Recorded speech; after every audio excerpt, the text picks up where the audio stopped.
좋아요, 구독! 네, 티웨이 항공, S&T 다이내믹스, 유니드 페노션 지역 난방공사 있습니다. 어떤 종목 살펴볼까요? 페노션을 좀 살펴볼 필요성이 있지 않을까 싶습니다. 저번 주에도 이제 해운 관련해서 좀 이야기를 해드렸던 것 같은데 사실 지금 해상운임 지수가 계속 좀 강세 흐름들이 좀 나타나고 있는 상황이거든요. 수혜주 운하가 좀 장기화가 되고 있는 부분들, 또 현재 홍해 사태가 또 장기화가 되는 부분들이 결국 이제 해상운임 지수를 계속해서 끌어올리는 부분들인데 사실 지금 지수의 상승폭 대비해서 해운주들의 상승이 생각보다 지금 강하게 나와주고 있는 모습들이 없습니다. 그러니까 결국엔 지금 지수가 이렇게까지 상승세가 꺾이지 않고 위로 올라간다라는 부분들은 해운사들의 실적이 올해 상반기 그리고 올해 이제 3분기까지는 실적을 앞당겨서 개선이 될 가능성이 굉장히 좀 높거든요.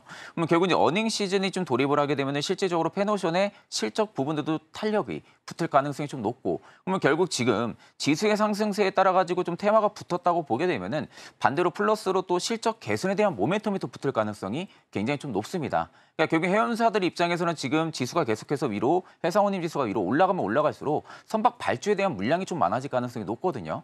그러면 결국 페노션 입장에서도 발주 부분들이 확대가 되고 있는 상황이다 보니까 실질적으로 운임 지수 대비 주가가 많은 탄력을 못 받고 있는 상황이다 보니 저가 매수세가 좀 계속 유입이 되는 것으로 좀 판단이 들고 있는데 저는 오히려 지금 시점에서도 해당 운임 지수가 만약 꺾임이 나온다고 해도 저는 오히려 지금 고점을 찍고 좀 낙폭을 키운다기보다는 일부 좀 쉬어가는 모습들만 연출이 될 가능성이 좀 높다고 보거든요. 일부 좀 숨고르기를 지나고 나서 다시 한 번 더 또 급등이 나올 가능성은 굉장히 좀 높다고 보고 있는 상황이다 보니까 저는 오히려 지금 페노션 같은 경우는 단기적인 흐름이나 중장기적인 흐름으로도 굉장히 좀 매력적인 구간에 있다고 보고 있는 상황입니다.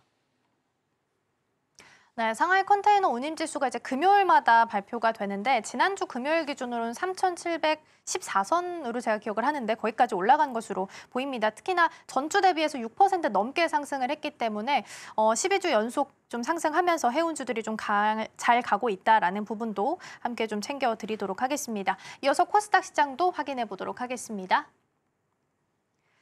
코스닥 시장입니다. 피롭틱스, 바이오플러스, 폴라리스 오피스, 엔캠, 동훈 아나텍 있습니다. 어떤 종목 살펴볼까요? 이제 모든 종목들이 다 좋은데 저는 네. 좀 폴라리스 오피스를 그나마 좀 체크해볼 필요성이 있지 않을까 싶어요. 최근에 지금 일본 쪽에서에 대한 오피스 솔루션이 지금 수주가 확대가 되고 있는 상황이거든요. 본격적으로 폴라리스 오피스가 AI 쪽으로 지금 탈바꿈이 일어나고 나서 상대적으로 실적이 나올 만한 부분들이 딱히 없었습니다. 상반기 때는. 그나마 이제 그 기대감 때문에 좀 굉장히 상반기 때 많이 강했던 부분들이고 지금 주가는 그 되돌림을 좀 많이 나타내준 모습이잖아요. 되돌림이 나와주면서 이제 본격적으로 하반기 때는 AI 쪽에서 실적이 찍힐 가능성이 굉장히 좀 높습니다. 지금도 계속해서 폴라리스 오피스 AI 솔루션에서 유료 구독자가 계속 좀 증가해주고 있는 모습들이 있고요. 또 공공기관의 지금 보안 솔루션 부분들도 계속해서 수주가 증가해주는 부분들이 상대적으로 폴라리스 오피스 쪽에서는 실적이 좋아질 수 있는 수혜 기대감으로 좀 볼 수가 있는 상황이에요.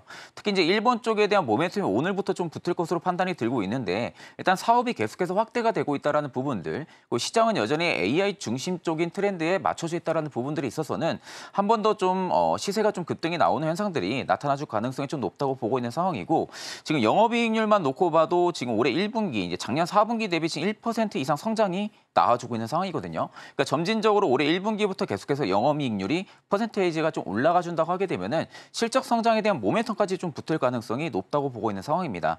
특히 뭐 유불 같은 경우 한 200% 정도, 부채 비율이 한 20% 정도밖에 되지가 않는 상황이다 보니까 자본 대비 부채도 그렇게 많은 상황이 아니라고 보시면 되거든요. 그럼 결국 이제 실적 부분들도 재무 개선, 재무 부분들이 그렇게 좀 건전하다라는 부분들이 있어서는 앞으로 사업 확대가 계속 좀 일어난다. 라고 할 경우에는 실질적으로 폴라리스 오피스가 한 번 더 밸류에 좀 재평가를 받을 가능성이 좀 높다라는 관점으로 볼 때는 저는 오히려 오늘 좀 눌림이 소폭 좀 나와준다 할 경우 한 1,900원대 지지해준다 하면은 저는 좀 매수를 좀 관점을 보셔도 나쁘지 않을 거라 보고 있습니다.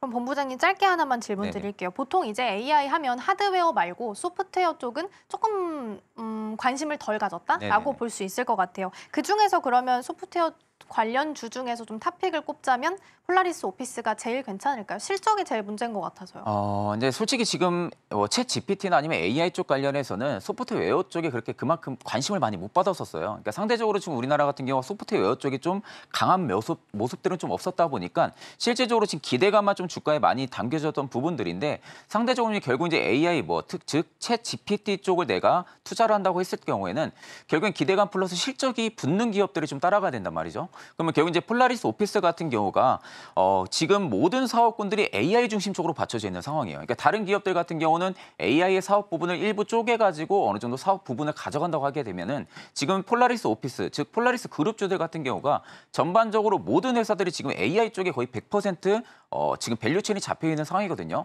다만 지금 AI 쪽에 지금 딱히 실적이 안 찍히고 있는 게 폴라리스 오피스만 지금 찍히지 않는 부분들이 아니라 전 업종, 전 기업들 대부분이 전부 다 아직까지는 AI 쪽에 실적이 찍히고 있는 상황들이 아니에요. 근데 다만 실질적으로 지금 AI 쪽에 대한 구조적인 트렌드 변화들은 계속 나타나고 있는 상황이고 상대적으로 이제 AI 수요는 충분히 증가해준다고 하게 되면은 먼저 실적이 나타난다, 효과가 나타난다 하게 되면은 폴라리스 그룹주일 가능성이 굉장히 좀 높다고 보고 있는 상황입니다. 올해 연초일 겁니다. 파워보이스 그룹도 아마 제가 알기로는 인수를 했던 걸로 기억을 하거든요. 그리고 이제 음성 AI 인식 쪽에 대한 기업, 특히 이제 점유율이 굉장히 좀 높은 기업이에요. 근데 이제 결국 파워보이스까지 인수를 했다라는 부분들은 AI 쪽의 밸류 체인을 강화를 시킨다라는 거죠. 그러면 결국 지금 실질적으로 테마라고 보기보다는 하나 이제 산업군으로 봐야겠죠. 산업군으로 보면서 동시에 실적의 개선이 빠르게 나타날 수가 있다고 하게 되면은 상대적으로 저는 좀 폴라리스 오피스, 즉 폴라리스 그룹주들이 전반적으로 또 한 번의 강세 흐름들이 좀 유지가 될 가능성이 높기 때문에 저는 오히려 소프트웨어 쪽 같은 경우는 폴라리스 오피스 같은 경우는 주목을 해볼 필요성도 있다고 보고 있는 상황입니다. 좋아요, 구독!